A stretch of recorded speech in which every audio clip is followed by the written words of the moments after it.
All right. All right, I think everyone's here, so yep, we might as well start. All right, I think we've got everyone here. Thank you very much for coming on time. It's excellent. You've had a quick squiz at our program. We'll try and keep it, try and run on track. What we're going to do as we go through the day, if you feel like you've got questions, you've all been given pen and paper, write them down, and you might find that the question gets answered along the day, or we have a Q&A session at the end where you can fire on all your questions, and that'll just help us keep our day flowing a bit better.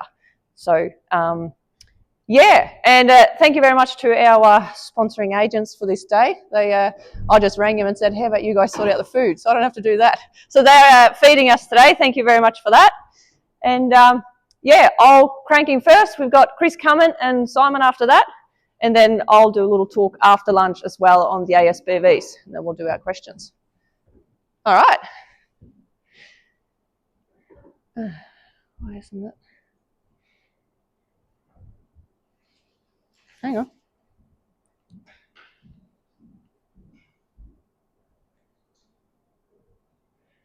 Hello. Sorry.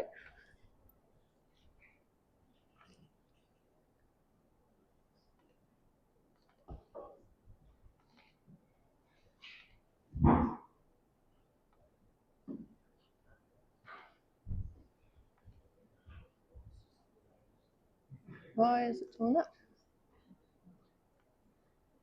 Oh, sorry. Okay, we're off. So I'll talk in 5 different parts, but the last part will be after lunch. So we're going to start, I'm quickly going to introduce myself and my partner for you in the form of our journey, just to tell you why we know a little bit about progress, maybe. So our journey, sorry it's a bit small, but Lenny's an 88 baby and I'm a 93.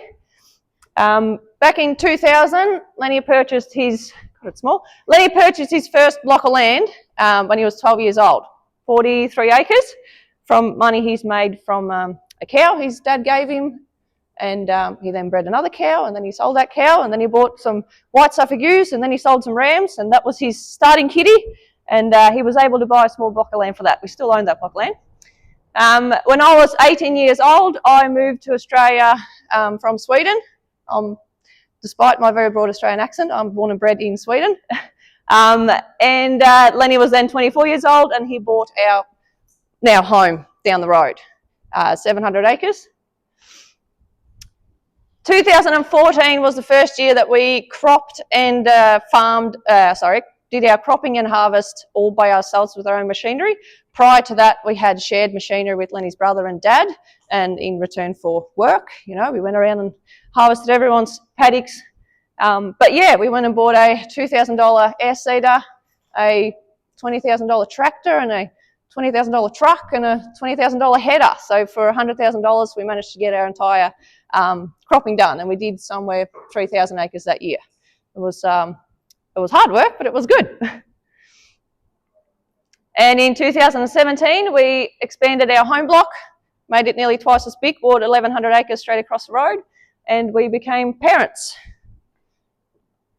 In 2019, we expanded again. We bought 630 acres of black ground out near Marnoo Way.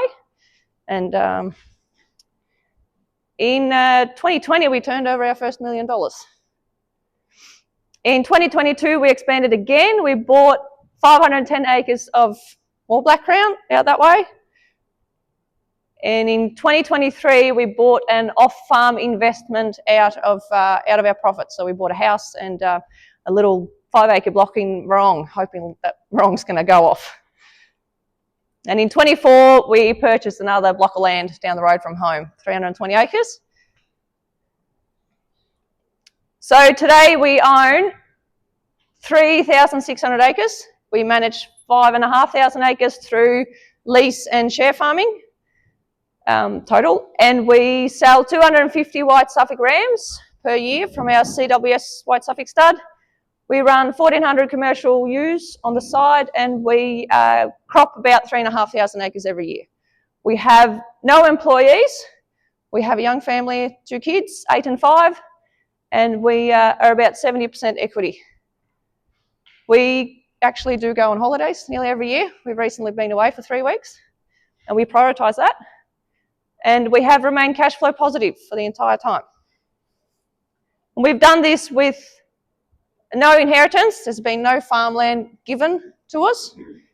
We've done it with no gifted asset, no sheep, tractors, machinery has been given to us. And there's no trust fund money that kind of backs it up. There's been no backup. It's been us. And don't get me wrong, when we started, we had no money, absolutely no money. But what we had was time. We had ourselves, we had time, and we worked really hard. And we were lucky to get good relationship with other older farmers, but we also supported them. So we did a lot of share farming or arrangements where we might have looked after their sheep because they wanted to keep sheep but couldn't do the work. So we were young and fit, we did the work, and we got a share of the profits, for instance. But we really looked after those relationships because, we didn't have the money, but we had the time to give them. So that's us. I'm going to talk first and a fair bit about setting goals because it's very important, and it is one of the reasons why we've been able to get to where we are. And we're going to demonstrate it quickly. What have I done with my rubber band? Anyway, the reason why you need goals is because if you don't have somewhere, if you aren't working towards something, what are you doing? You can have extremely good skills. You can be the best rower or canoeer, and you can have awesome skills, but if you don't know where you're going, what's that skill good for? So goals are important. I'm going to talk you through it. As a farmer, you get heaps of questions every day, all the time, that you've got to answer, decisions to make. It could be, should I put an offer in on the neighbour's place that's for sale? Is that a good thing for me to do now? Don't know. Should I buy a new tractor and invest a lot of money, or should I just go with a second-hand model? What is the good ASBV? What's ASBV? Australian breeding values. Australian sheep breeding values, yes. What variety of oats should I be sowing? What bloodline of sheep should I be breeding from? Should I lock in the interest or keep it variable? Should I join merino rams or terminal rams? Or when is the best time to sell my lambs? Now, or should I lock them in for later on? They're all questions we get faced all the time, but we cannot answer them if we don't know what is our goal. What are we trying to achieve? If you write down anything today, I would write this down because it's a cycle of progress and we go back to it all the time. I think I've kind of half pinched this of another guy that I listened to talking. His name's Ken Sully. He had a different version of it, but I've turned it into a very simplified version for myself. And it's a cycle that you can apply to a very small project, like I'm talking Christmas dinner, something that happens every year that reoccurs, that requires a bit of a plan, a bit of preparing and then execute, and then you can think about how did it go, what can I do better next time? Or you can apply it to something really big like your entire life or your farming business or your enterprise or shearing or cropping or harvest, whatever. So it's exactly the same process. So it starts with setting a goal. What are you trying to achieve? What is the end goal? What's the long-term goal? For Christmas dinner, we all want to have a good time. We want to get fed and we don't want to, fight. I don't know what your Christmas dinners are like. Or for your farming enterprise, it might be, make money, be happy, enjoy my family. Not sure what it is. Or for your enterprise. So second, we need to make a plan. And the plan could be scribble on a piece of paper, sit down, talk to the people that you are going to be involved in a plan, make a cash flow budget, maybe make a crop plan, maybe make a feed budget, or a grazing schedule. I don't know what it is. Some sort of a plan so that you can follow to know how you're going to get to what you're trying to achieve. Next, we need to execute on the plan. This is where we've got to be disciplined. If we've made a plan, by that date I want to achieve this, or by this day I want to have that done, or You know, before the next rain, we need to get this bit of cropping. You need to be disciplined and execute on that, not become complacent. And you need to follow the plan. Don't go off and do something else. Next, after we've made our plan and we've executed on our plan, we need to go back and review. Give yourself some constructive criticism. What did work and what didn't? Did you actually follow the plan? Or did you get a bit rogue and do something else? Because quite often that is the case. You realise that, oh, it didn't work that well. And then you go, I didn't actually do what I said I was going to do. Or was your plan shit? Did you follow the plan really, really well? And then it turned out that it wasn't actually a good plan. I didn't think about this. Oh, I underestimated how long this was going to take, or I overestimated how long the feed in that paddock was going to last. Something. You can ask other people for criticism too and take it on board. And if you do all of these 4, you've done pretty well. But if you forget step number 5, you're going to be stuck in the loop of getting nowhere and not make a progress. And step number 5 is to adjust. You need to change something in order to make progress. You need to go back. Was my plan good? Was it not? Was I disciplined enough or not? And that is when you make progress. That is when you make progress, at the point that you actually made a change. But you can't just go from here to here and then here, and then you didn't review what you need to change. You just went and changed something for the sake of changing it. Maybe your plan was really good. Maybe you executed really well. So what's the point of changing? It's a really good one. You can take it home and think about, what step do I miss? Or what am I really good at and what am I not?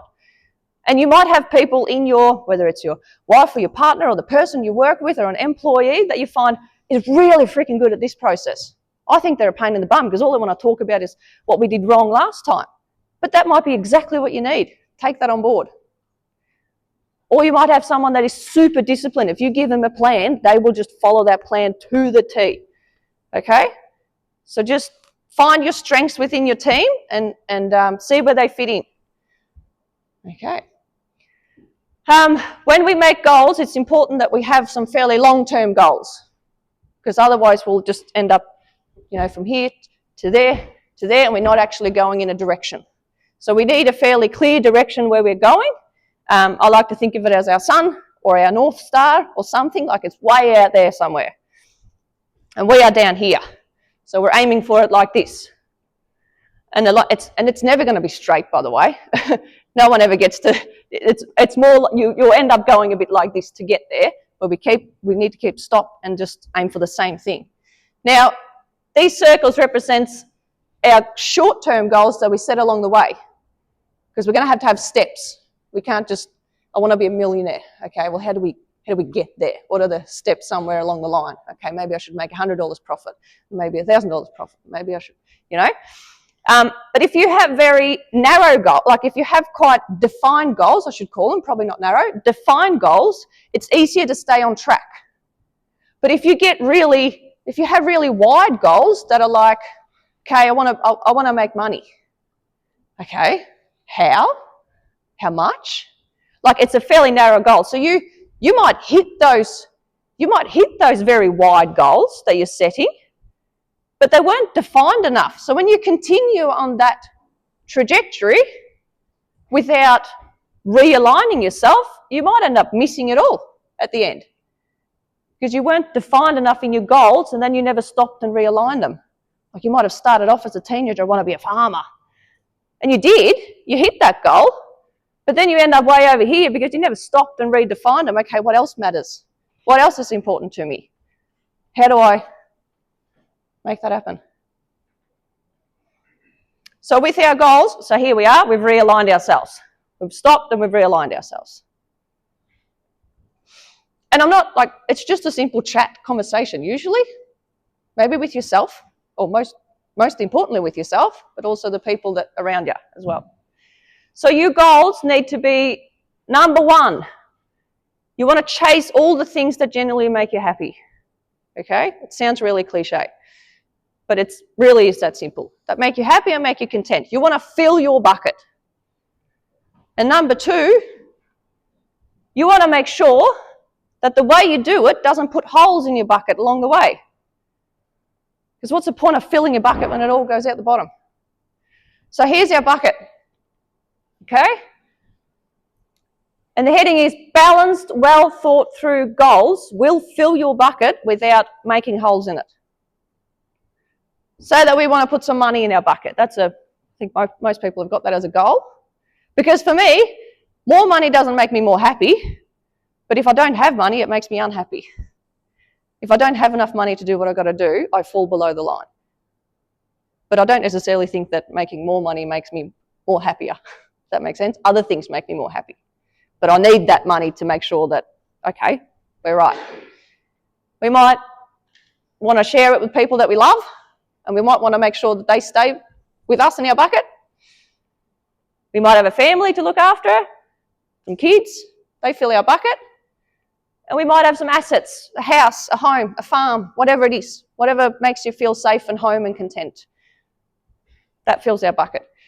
But if we are so blinded by focusing on putting this in our bucket and we don't think about what might happen along the way, we might find ourselves, we forgot about our health in the process. The next minute we're not there to enjoy it. Or we can't enjoy it because we're in pain. Or we're stressing all the time. So we can't see the forest for the trees anyway because we're too busy head down, bum up, just working or doing something. Or we might not even be there. We can't go and see our friends or enjoy our home or whatever it is. Relationship failing, eroding wealth. You might find that you're so busy working in your farm or working in your business that your business is actually going backwards because you aren't actually working, you're working on your business, not in your business. No, you're working in your business, not on your business. Yeah. You're busy being busy. I think everyone's been there. Okay, so for example, our goal, mine and Lenny, sounds something like this. We want to generate maximum amount of money, joy, pride, and lifestyle quality from the farmland assets that we own. But, this is the most important part, without compromising our future potential income and ensuring sustainability for us, for our family, and for the land itself. So the maximising we want to maximise the money, the joy and the pride and lifestyle within the range that it's sustainable for us and for our land. We don't want to mine the land and just rape it and then 3 years down or 4 years later our land is destroyed. So because then we have compromised future potential income. And same with us. We don't want to work ourselves down to the bone or stress and fight and argue all the way along the way to the point we get to the end and then we don't have a relationship anymore. Okay? So there's a very important but in the middle there. Okay, next part, working smarter, not harder. We'll talk a little bit more from a sense of grass farmers, because I think if we're sheep farmers, we're grass farmers, because that's what they eat. This tree represents your farm and your breeding enterprise, your livestock breeding enterprise. So your farmland assets and your breeding ewes.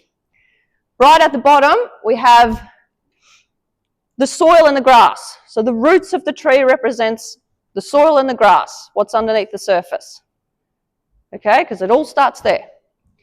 Number 2, the trunk of the tree and the big limbs represents our breeding ewes. And then up the top, the fruit that we can harvest to make an income is our lambs, our wool, and our excess sheep.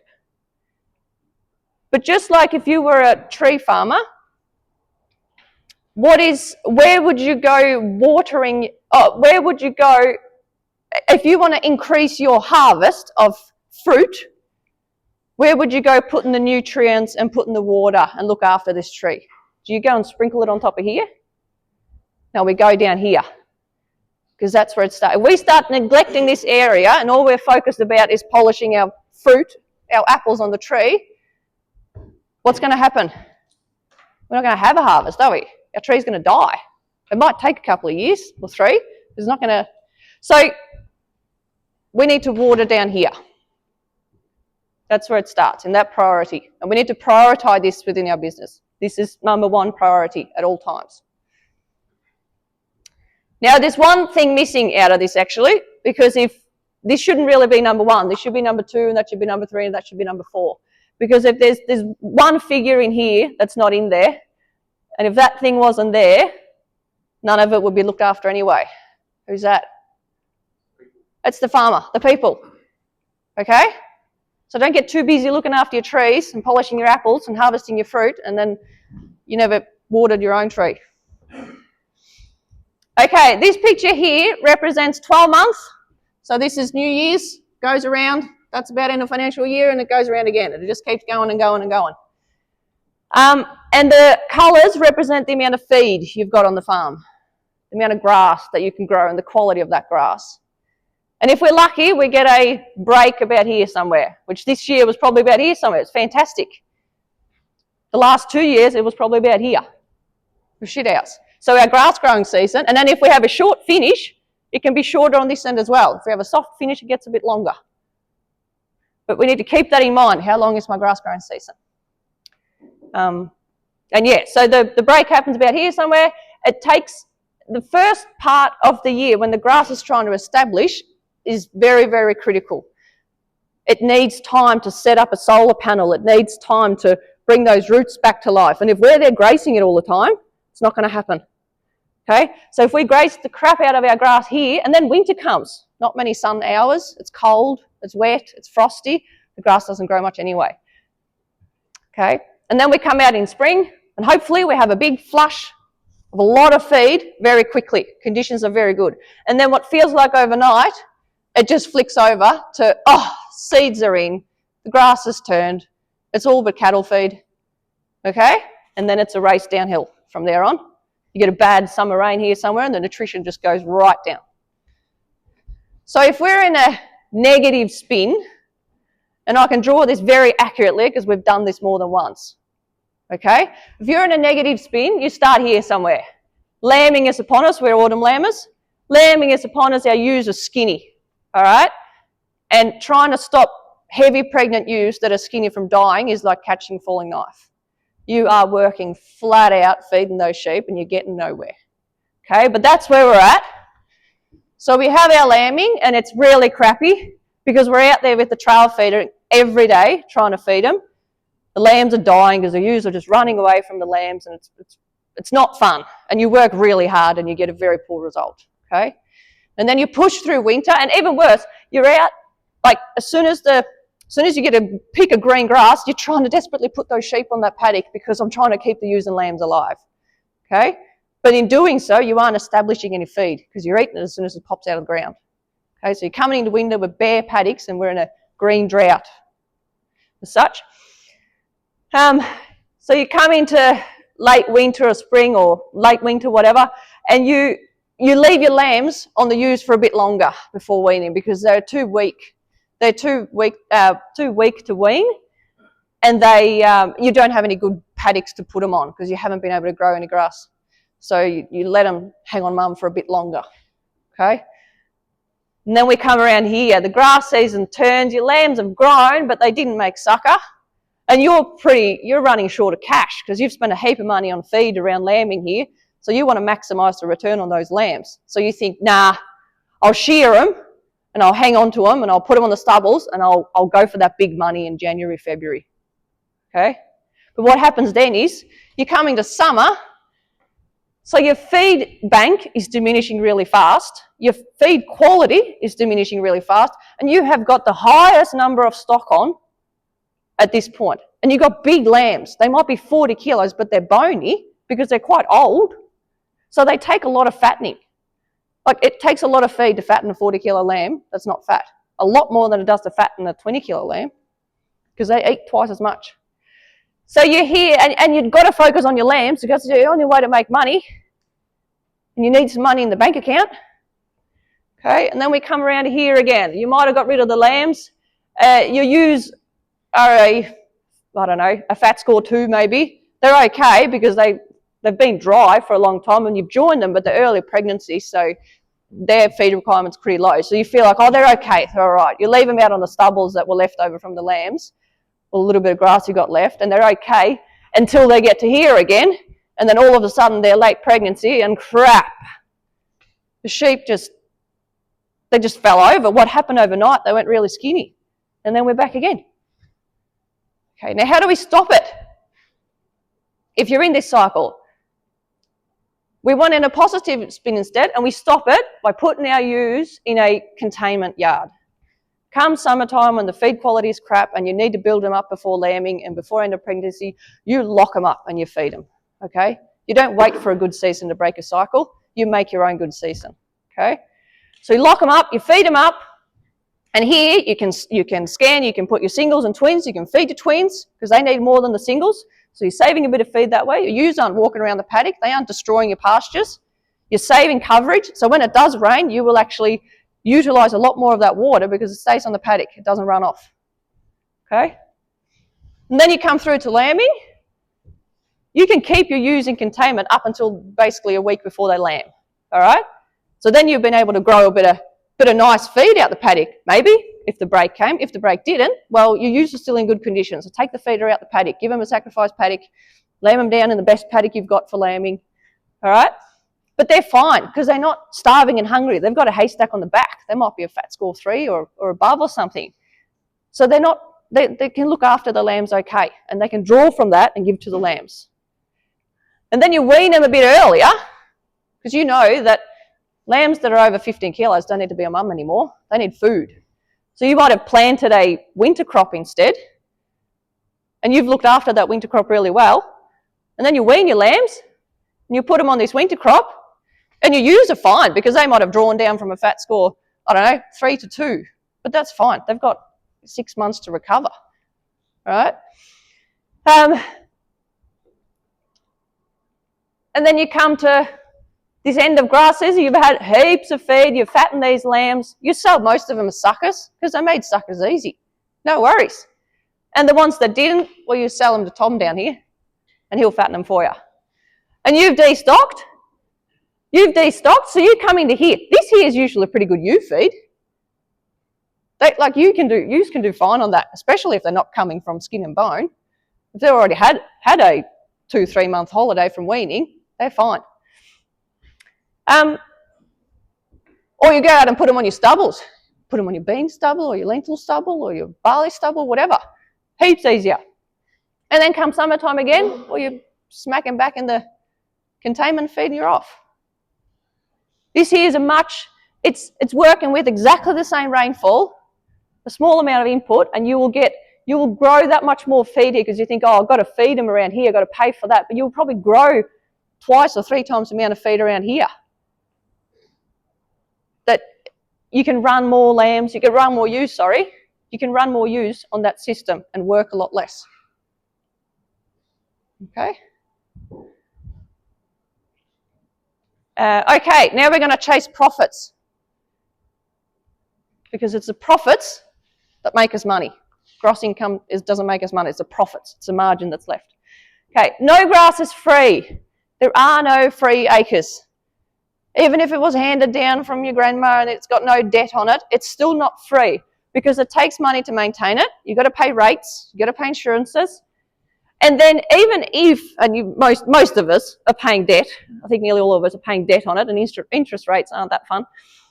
But even if the land was debt-free, the land has got a value, so you could sell that land, stick it into a savings account or an index fund, and you'll probably get a 3, 4, 5, 6% return on it anyway, without lifting a finger.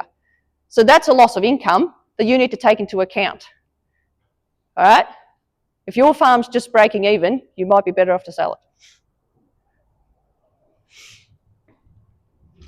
Time, feed, land rent, it all goes on the bill of that sheep.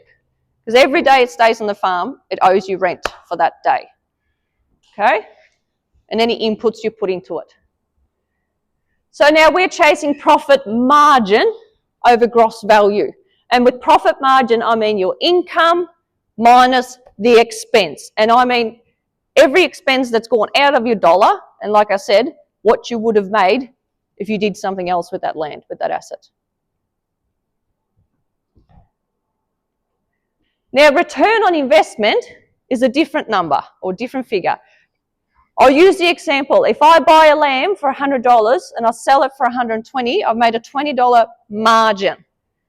And I've had a 20% return on investment. Because $100 was my investment and $20 was my margin. That's 20%. If I buy lambs for $200 and I sell them for $220, I've made the same margin on the deal, but it's a different ROI. It's a lower ROI. It's only 10%. I've had to spend a lot more money to make that $20. So it's a higher risk. If the ROI is lower, it's a much higher risk. You've got more money in play. If that lamb dies, you lose more. Now this graph, I got pulled up yesterday for calling it the wrong thing. Axis, is that what it's called? Not axle, I call it axle. This axis represents the value of, it's a lamb that we're talking about in this case, and this axis represents time. Now this green line is then the value. The value goes up, and then at some point it might go down. It might cut its teeth or something, or the market shit itself. And in fact, it probably doesn't stay this nice and smooth because it probably goes a bit like this as the market moves around. All right, sometimes it does a root. So without you changing anything, without the sheep losing a gram of weight or gaining a gram of weight, it varies in value all the time, depending on what the market does. And then we have this line, which is representing the cost that you are accruing all the time. Every day the sheep's on the farm, the cost of keeping that sheep goes up. And as the sheep gets bigger, it eats more. So then it's costing you more per day. It's costing a lot more to feed a 40, 50 kilo lamb than it does to feed a 20 kilo lamb. They eat more. And then you add in things like shearing. All of a sudden you've spent another $15, $20 on it, mucking around shearing it. So then whoop, it goes up. Or you've drenched it, or you've done this, or you've handled it, you've trucked it somewhere. Someone's got to drive the truck and pay for it. Now we can aim for top dollar, $300 in this scenario, or we can aim for somewhere mid-range, $250. If you want to make money and that's all you knew, you'd probably go, well, sell it for $300. You're going to make more money. We might make a margin of $50, but we've invested $250 to get to that. Now, if we sold it for $250 instead, we've got a much bigger margin all of a sudden, and we've got a much smaller investment. So our margin's bigger, our return on investment is much higher, so it's lower risk. Which one would you think makes more money now? Yeah. I think, and this here is really eating the bit for business. Like you want to chase the margin every time. Don't worry about the top dollar. Chase the margin. It's the same in cropping. It's the same in whatever. You weigh up. Is it worth spending the extra money to get another, what's the forecasted on spray? All the sprays that you've got to put on. Some of them are great. Some of it gives you a massive return on investment. You go and spend that little bit extra and you get heaps for it. Other times you might spend that fair bit extra and you only get a tiny bit for it. Like, is it worth it? That's a very good point, right? Thank you. It's a good one to keep in mind at all times. Thank you, Steve. That's it, actually. I'm running out of time, am I? Look at that. I did this talk yesterday, so I was pretty prepared. That's good. Are you ready, Chris? Do you want to talk now? Because my next one I was going to do after lunch. Hey? Do you want me to do it now? I can, yeah. Talking about genetics. Is everyone okay with that? We'll keep going, and that'll save us a bit of time after lunch. All right. Talking about genetics. The makings of your product, which in this case your product is sheep. It is genetics plus management plus marketing. Okay? Genetics, it is the blueprint for how that animal will respond to your management and to the environment you put around it. It's the blueprint for how it will respond. You can't, and you cannot change that blueprint. You only get one chance at impacting that blueprint, and that is when you buy a ram and you put the ram out. or when you choose your ewe flock. You only get one. You can't change it ever after that. That is it. One time you have an impact, and then you're stuck with it. Management, on the other hand, you can change that any point in time. And it is totally up to you. 100%. Marketing, unfortunately, the market itself is 100% out of our control. So don't try and feel sorry. Don't be a victim to it. You just play with it. No one can control it. You can control how you market, as to you can choose when you sell, who you sell through, and sometimes maybe to who you sell it to. Okay? That's the only control you have in that area. So it looks something like this. When you are choosing your genetics, you are choosing the vehicle that you want to sit in, that you hop in. Remember, you can only choose it once. So you can choose a tractor or a car or a sports car, or in this case a Formula 1 car. Now, your management is the way you drive that car. Okay, remember, management is up to you. That's your skill. However you choose to do it, you can drive it. Full tilt. Okay, highest gear, full tilt. You're a really good driver, but if you're sitting in a tractor and driving, even if you do a good job of driving, you'll only go so fast. But if you put that same driving skill, those same revs and those same gear changes in a sports car or a Formula 1 car, you're going to get a totally different outcome. Okay? Same management, different vehicle you're sitting in. So keep that in mind. Good feed does not make up for poor genetics. They're a totally different thing. All right? And that's your outcome out the other end. So how can we identify what good genetics are and what lesser genetics are? We're going to use an example. We've got two white Suffolk rams here. If we just look at those rams and we have to pick which one's got the better genetics, which one would you pick? I mean, I think we'd all pick this one, wouldn't we? Yeah, fair enough. I would too. But then we find out a little bit more. So in this case, the colours represent above average performer, and so green is above average performer and red is below average performer. So even knowing this, I think you'd probably still pick this ram. You'd take your chances because he doesn't look like much chop, the other one. But then we add a bit more information to it. We've got some half siblings. So mum's had a few lambs, might be a full sister in there and a brother from last year and whatnot, and the dad's obviously sired a bit more because most rams have a lot of progeny. And then you go, oh, okay, well, he's from a family of below average performers, and this bloke seems to have all above average performers. And then we add a bit more information to it. We've got some uncles and aunties and cousins in there too. And then we've got some grandparents. And then we've got some great-grandparents. And then you go, well, where would you put your money? What's the likelihood of this ram breeding? Because he's probably going to have 100, 200 progeny over here, isn't he, by the time he goes to breed? What are the likelihood of his 100 being all green? Not very high. And what are the likelihood of this bloke, providing he was fit enough and he could work, what are the likelihood of his progeny being all green? Pretty damn high. And this here is why ASBVs give you a better idea than visual. Because when we're chasing the profit drivers like growth and fat and muscle and all those things that we can't see, we'll get to what we can see and not see, but it's exactly that. And when I say above average and below average, because that is what ASBVs, that's what they measure. That's the algorithm they have, or the formula that they use, which is very complex, is literally that.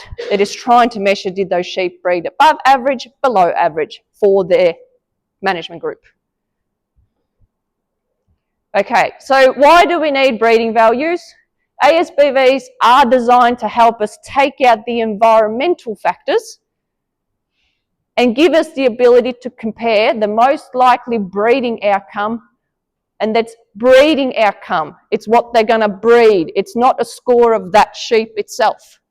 Like we saw in the picture before, the ram looked shit house because he might have come straight out of the ewes. He'd been working 6 months straight and hadn't been fed. But there was nothing wrong with his genetics. But snapshot in time, that ram didn't look very good. So the ASBVs are not a measurement of the actual ram itself. It's a measurement of its genetic, or the sheep, I should say, because it's not just rams that are measured.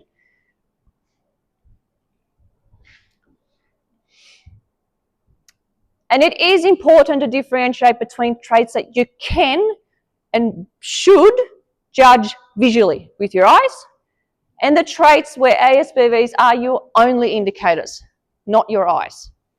Because you cannot look at a fully grown animal, like way beyond puberty and maturity, and try and tell how fast that thing grew when it was from fetus to like 6 months old.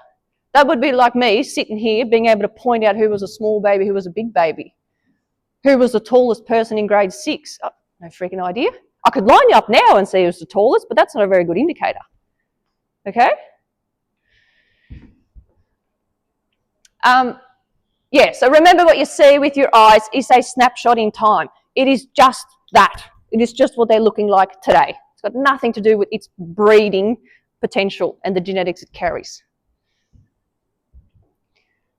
Okay, so when do we use our eyes visually, and when do we use an ASBV? Visually, feet and structure. You look at the feet and you look at the structure of the animals. But if the feet have been trimmed on all the sheep, you don't know what sort of feet you're looking at. And I am stirring the pot on that, I know that, but I do think that, because how do you know if they've taken a millimetre off the top or they've taken friggin' an inch off it? So I think the best practice is just don't foot trim them and look at them, and then you will see what the good ones are, what the bad ones are. Simple as that. Skin type and coverage. I'm not a wool grower, but I think it is fair to say you probably need to open and have a look at the wool on sheep. You can't just look at the ASBVs.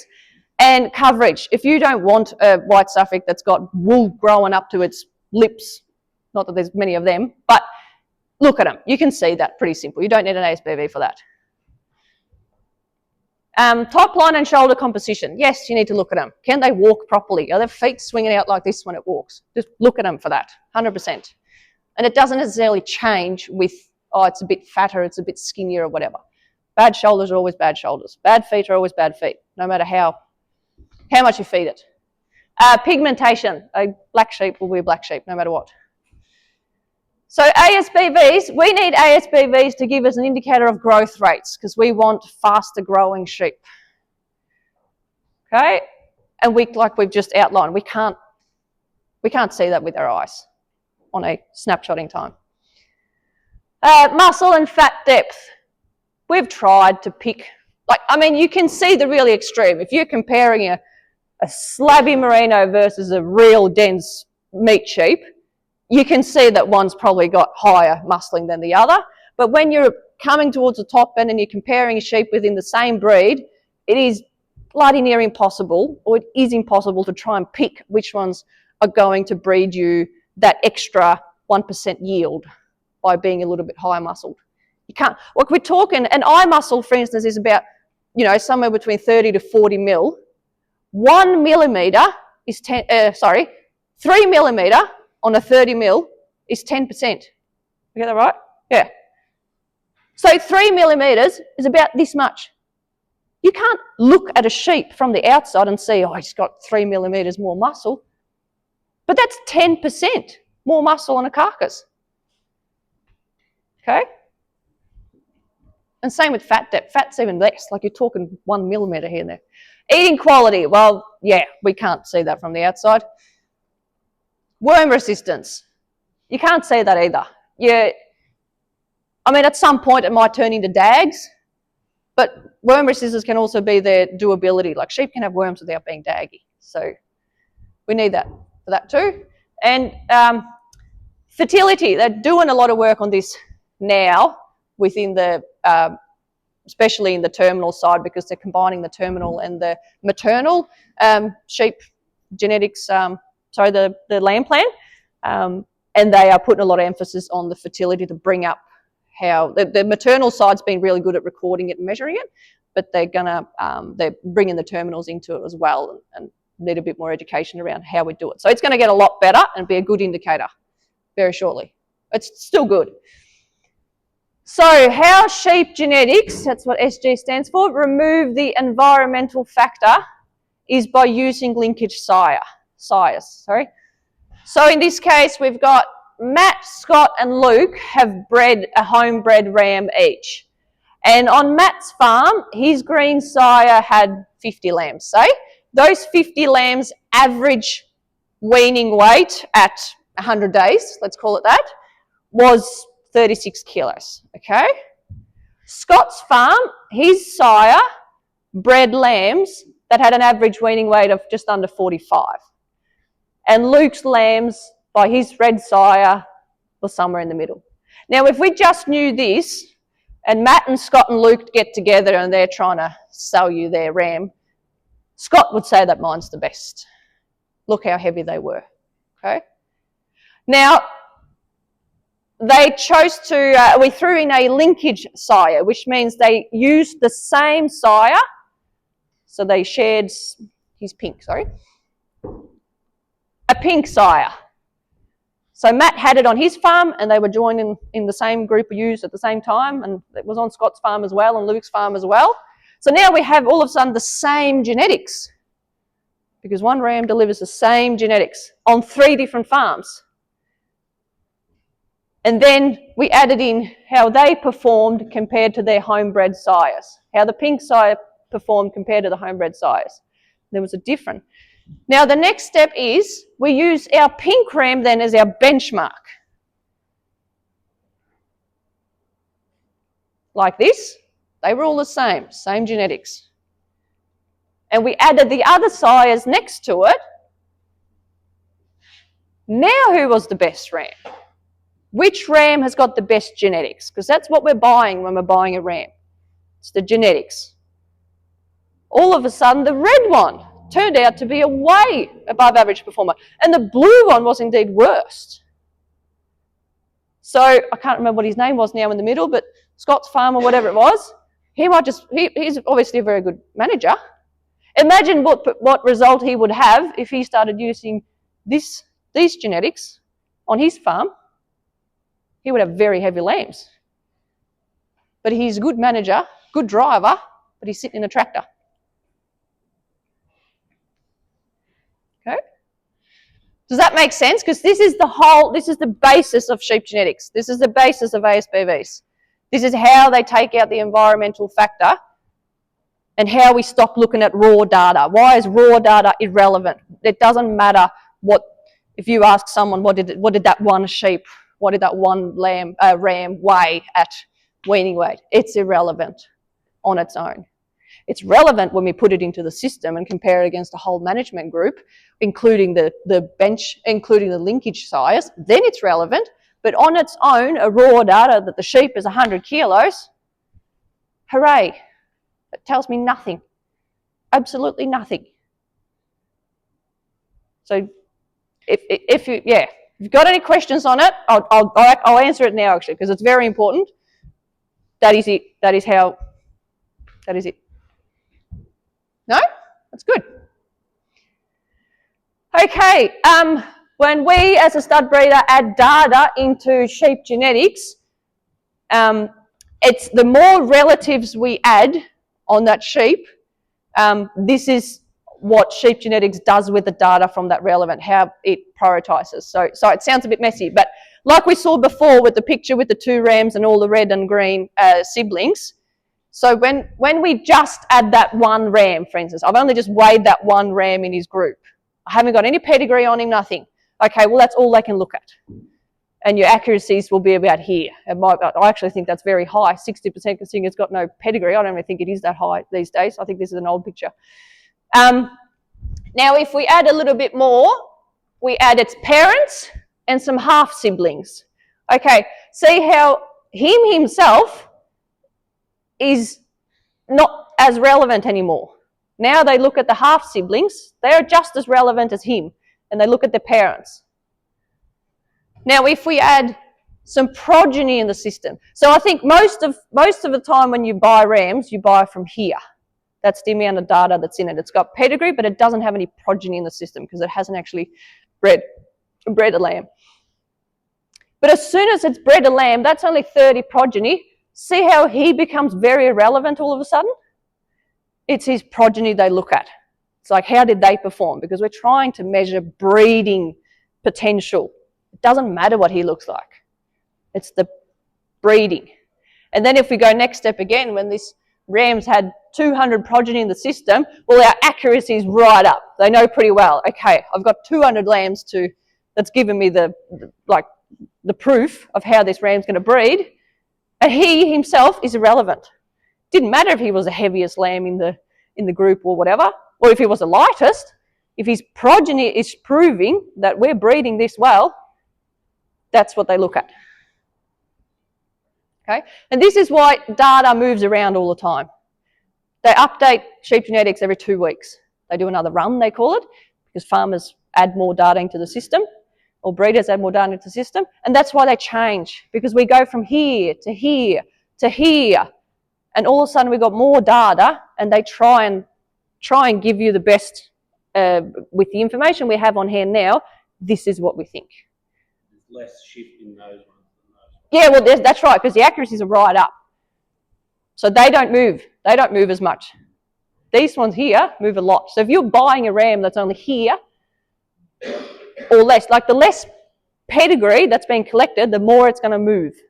If it's only got a sire but no dam, for instance, even if you're looking at those figures, they're going to move around a lot. Okay? So I don't know if you're aware, but when you go to a ram sale and you're looking at ASBVs, breeders actually, they must give you the accuracies of that trait, every single trait. You're not meant to report ASBVs without accuracies. And it's an open database, so you can go in and look at all those sheep. It's not a hidden thing. And you can look at the accuracies. If the accuracy only says 40%, well, it could move anyway. If the accuracy says 70 or 80%, well, that's a pretty high accuracy for a sheep that hasn't bred. And now with DNA testing and that, it does go up pretty good. Pretty good. How much is the accuracy of data audited? Audited? You go and put in data. Yeah, it's not audited at all. No. But the thing is, it's actually not a system that you can skewer. Like as a stud breeder, we've been in it for a long time and we've learnt a lot about the system. I wouldn't know how to try and pump up my own data. I really don't. Because it's not as simple as, I'll just weigh the heaviest ones. And I'll show you why. Because there's a bell curve like this. Every group of sheep is a bell curve like this. Sorry, that wasn't a very straight line. That's meant to be average. That's meant to be the middle. And we always have our top whatever percentage. Sorry, I'll do a straight line here.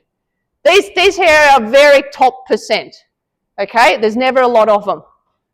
Okay, and these here are very bottom percent.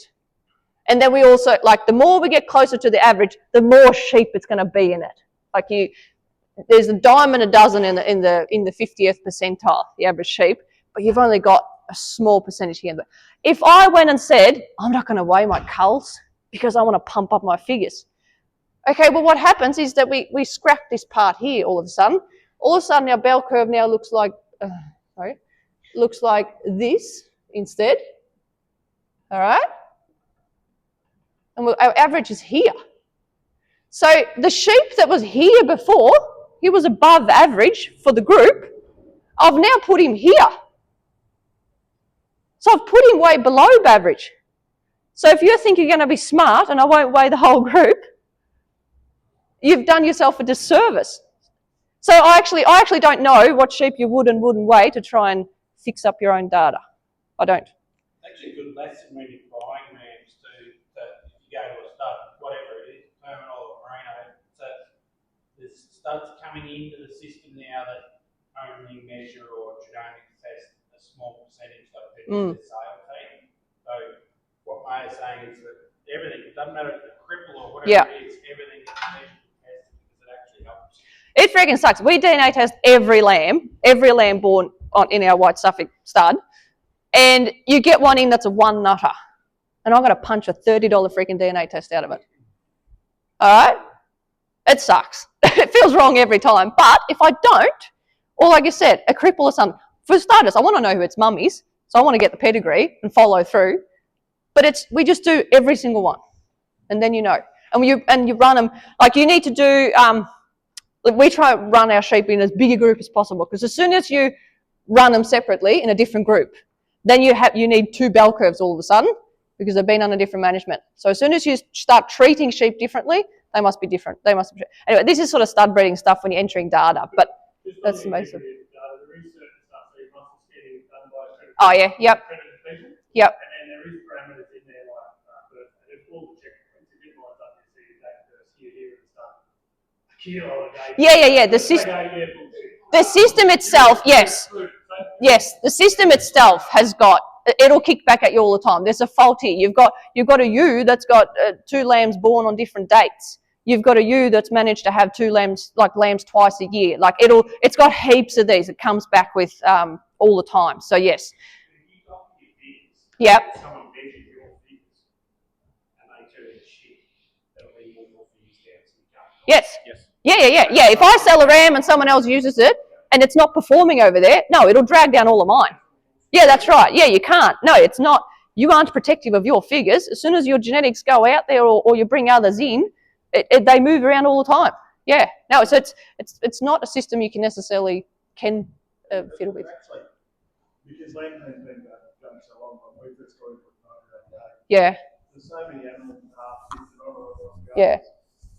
It's just white noise. It doesn't make a difference. So you No. can put in there that your rams are all growing 800 grams a day. No, but it won't. There's so many cross-block linkages. Yeah. It's just. It'll call you all BS. Yeah. Yes. No, that's right. That's right. You're a what's it? A bloody fart in space. You are. Okay. A trait or an index. If you've been in and had a look at sheep genetics, there's a lot of numbers being thrown around. Some of them are traits, and there's a number of indexes, and I'll explain to you the difference. So a trait is measured of a singular trait, like very narrow, like growth rate or fibre diameter or breech wrinkle score or something. It's very singular, and it's reported at a certain age. So, for example, weaning weight is WWT. W stands for weaning, which is the age bracket, and WT stands for weight, and that is why we have birth weight, BWT, and we have post-weaning weight, PWT. It's measuring the same thing, weight, live weight, but at different age stages. And every trait has an age stage. So same with fat, same with fibre, same with wool cut, they're all different age stages. Now, the trait is reported as a deviation from 0. And 0 representing the average trait value in 1990. That's when they said, okay, an average lamb in the system at this point in time weighed X amount. So, for instance, if I'm looking at a ram now that's got a post-weaning weight of 20 today, he has the genetic potential to breed sheep that are 20 kilos heavier at 20 kilo heavier at post-weaning age than the average sheep in 1990. Does that make sense? So, sorry, mate. So, if yep. Weaning. Yep. Does everyone have to wean at the same? It's an age. They've got like between, I can't remember what the days are now, between 60 to 100 days or something like that. They've got like a bracket. Yeah. But no, you don't have to be exactly the same as everyone, because they just use your group and they compare the animals in that group, which the linkage sire. Okay, but I can't have too big a spread in my group, so I can't wean some lambs that are only 50 days and some lambs that are 150, because they're not then in the same group. It's too. I think yeah. So you just follow it. It's like a range somewhere between here and there. You try and fit that range, and then if it's over that range, they get kicked out and they get called a different group. Yeah, so you will get exclusions every now and then. This one was excluded because of this and that. And I wrote soon 2000, because when the combined land plan comes in, they are shifting from the 1990 0 now to 2000 was going to be 0. So the numbers are all going to change simply because the starting point changed. And the number actually represents a measurable figure. So like in weaning weight, it's kilo. 20 represents 20 kilos. In eye muscle and fat, it's the 2 or 3 for muscle represents 2 or 3 millimeters. In worm egg count, it says minus 50, that is actual worm egg count, or yield, it's percentage, for instance. Some traits are good to go up, like live weight, we keep pushing it up, up, up all the time. Muscle depth, we want a deeper muscle. Wool cut, we want more wool cut. Whereas some traits we are actually pushing down, so they are in the negative. For example, worm egg count, we want minus 50 because we want less worm egg counts. So it's pushing negative. Or shear force, we want a negative shear force. We want it less force when we have to cut through the meat. And then others, we don't want them to go too far up or too far down. We just want an indicator of where it's at. Birth weight, for instance. We're not trying to push for bigger lambs all the time, but we're not trying to push for smaller lambs either. We just use it as an indicator. Where is it, roughly? Or fibre diameter. Some people might try to be pushing their fibre diameter up. Some are trying to push their fibre diameter down. Depends on where you are and what you're trying to achieve. So it's just an indicator.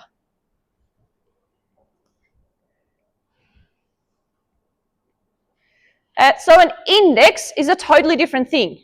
An index is like a score that sheep genetics has developed these index to try and help producers breeding towards a certain production model. So in terminal breeding, they've got 3 different indexes. For example, TCP, which is terminal carcass production. They've got EQ, which is eating quality, so it's nearly only focusing on eating quality. And they've got LEQ, which is nearly only focusing on lean eating quality. So they're trying not to get too fatty animal. And in merinos, we've got 4 different ones. It goes from the really fine wool producers to the more multi-purpose merino lamb and merino producer. So, and it's just, it doesn't represent a figure of, like a dollar figure or a measure figure or anything. It's just a score collected how well this animal is suited to that production model according to sheep genetics. And it's generally, as I say, it's generally a number in the mid-hundreds. Something. It is important that you actually have studied the traits, sorry, I've written the wrong thing, studied the index, it's meant to say, before you follow it, so you know it's taking you in the right direction.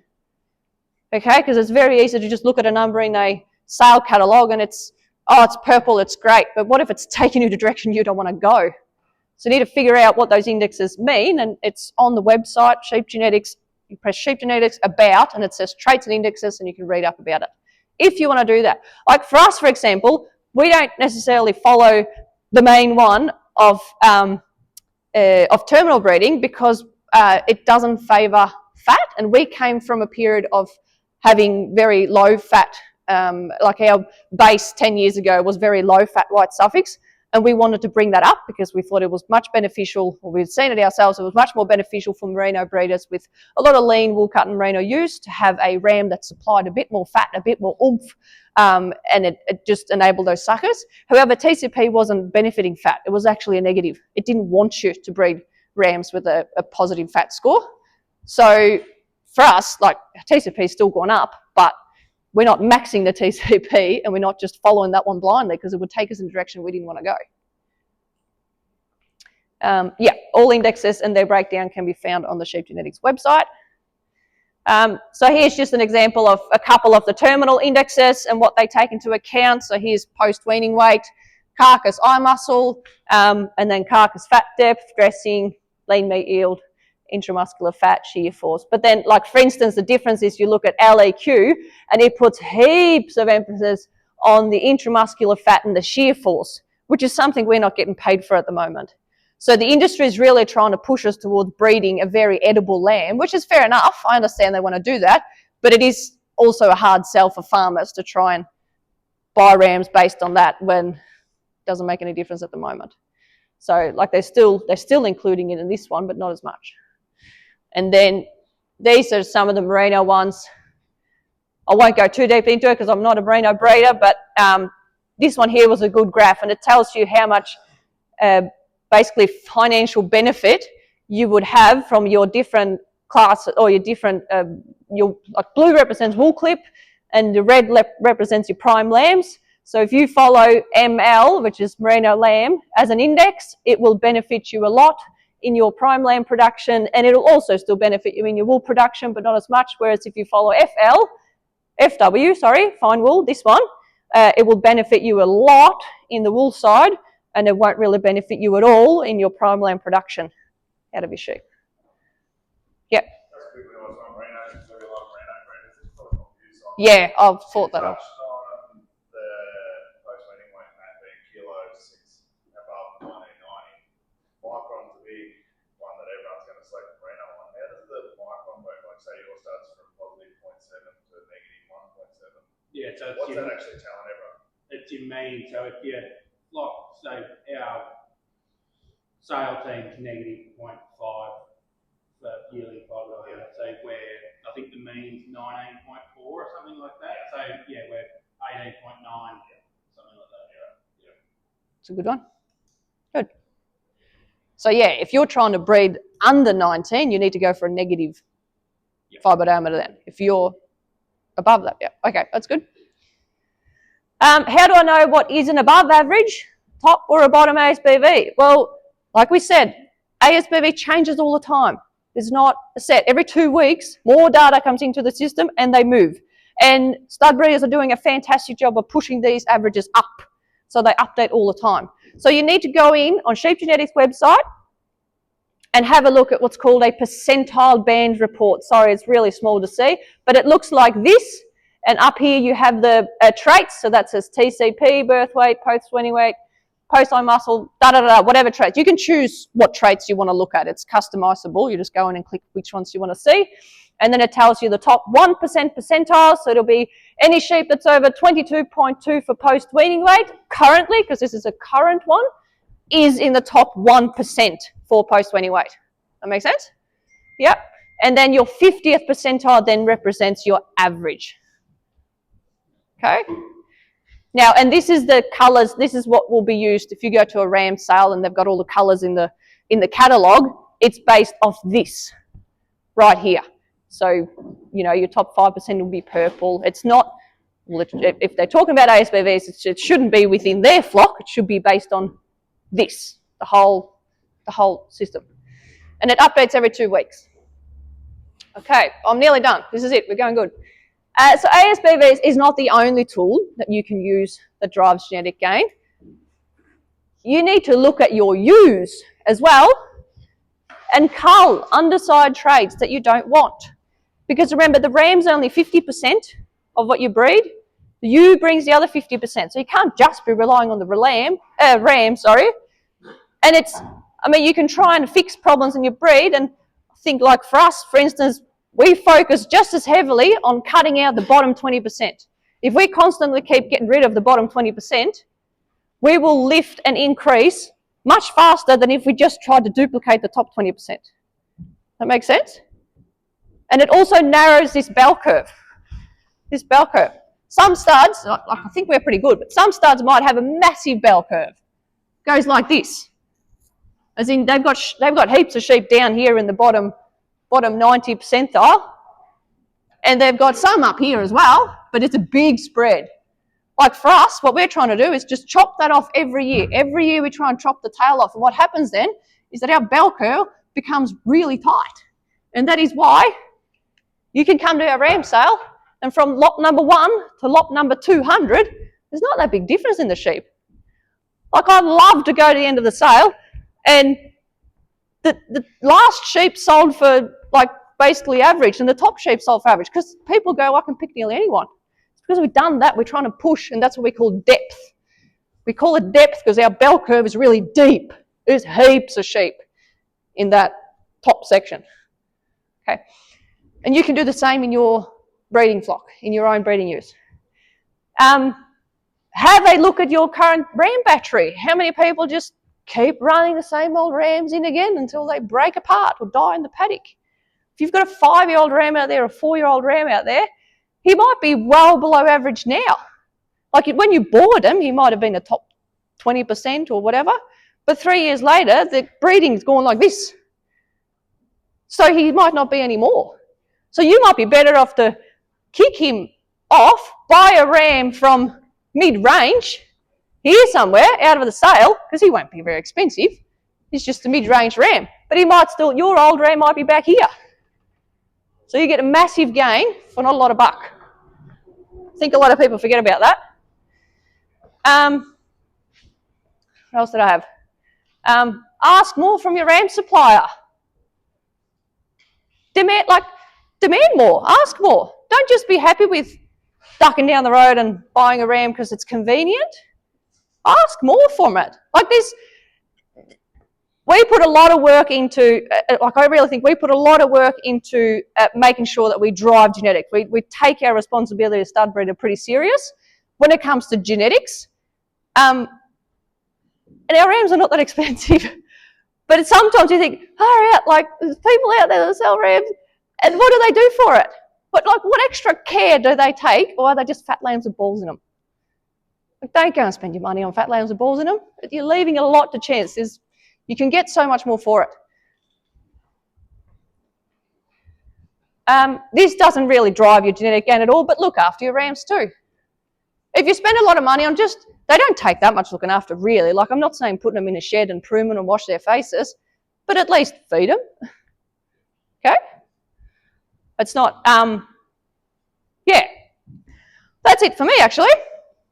That's good. All done then. Thank you.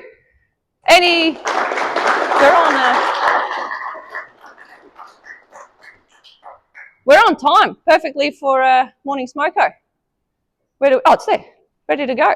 Have a stretch of your legs. Have some beautiful scones and fruit. Do we need a spoon for that cream, maybe? Yeah, have some scones and a cup of tea, and we'll talk to Chris after this.